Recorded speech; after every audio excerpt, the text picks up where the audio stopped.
Hello, I'm Nova.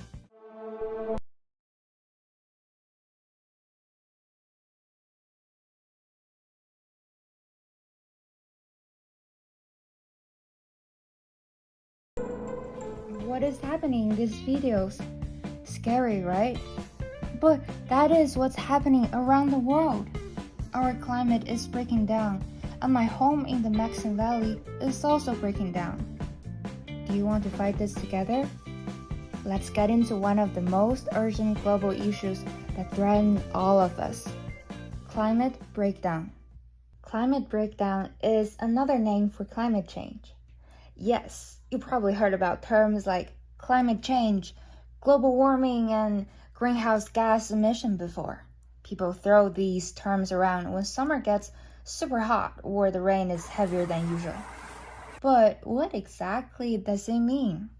In short, Earth is getting warmer and warmer. Actually, we're experiencing the hottest decade in the last 125,000 years, which is almost twice as long as civilization exists. Let's take a look at global average temperature change, and you'll see why. Many people call this graph a hockey stick. Well, the global temperature rises just like a hockey stick. Earth's surface temperature has gone straight up since the late 1900s. This is part of the reason why we feel summer is warmer and warmer each year.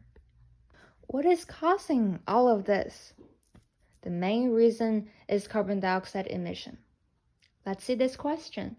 What counts as carbon dioxide emission? Pause the video and choose one. Ready? The gas emitted from most of the vehicles is one form of carbon dioxide emission. Let's compare carbon dioxide emission and global temperature change.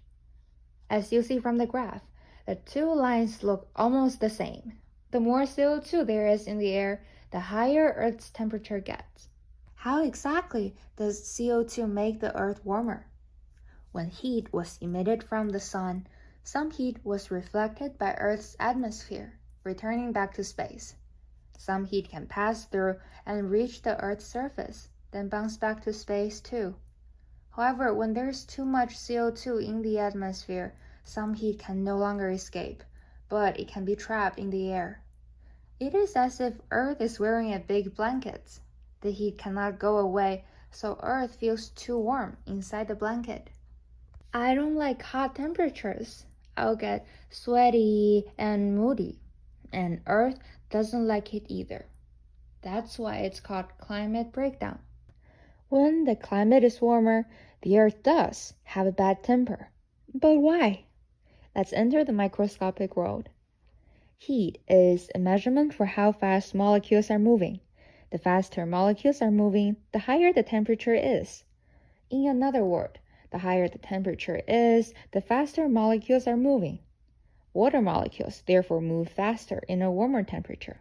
So when global temperature rises, water molecules have more power and speed to wiggle through the tight hydrogen bonds that are held together by surrounding water molecules, and it can escape into the air.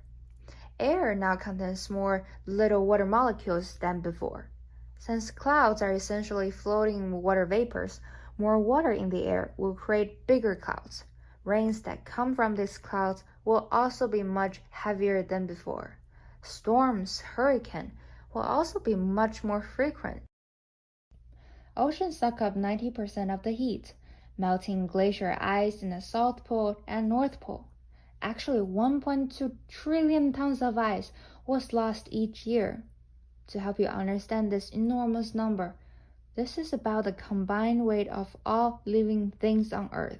If ice keeps shrinking at this rate, penguins and polar bears would have no place to live, and they'll possibly die out after 80 years.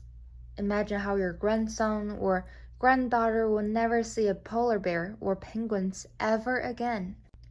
When the ice melts, water flows into the ocean, and because there's more water, the sea level would rise. This can be very dangerous to people who live near the coast, which is about 40% of the world's population, and maybe you are one of them. As the ocean is getting closer and closer to us, flooding and storms will be much closer too. when storms and flooding get severe, such as Hurricane Katrina, Superstorm Sandy, our house can be destroyed, and also roads, bridge, subway, oil and gas wells, power plants, landfills. The list goes on and on. But what if my house is so far away from storms, hurricanes, or the ocean? Pause the video and think about how hurricanes impact our lives indirectly. I will give one example here.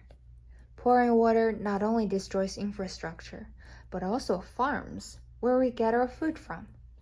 Together with extremely high temperatures and worsened droughts, some of our favorite food, such as almond, avocados, rice, dairy, and meat, are not as available as before. Food shortages have greater global impact, especially for people living in poverty.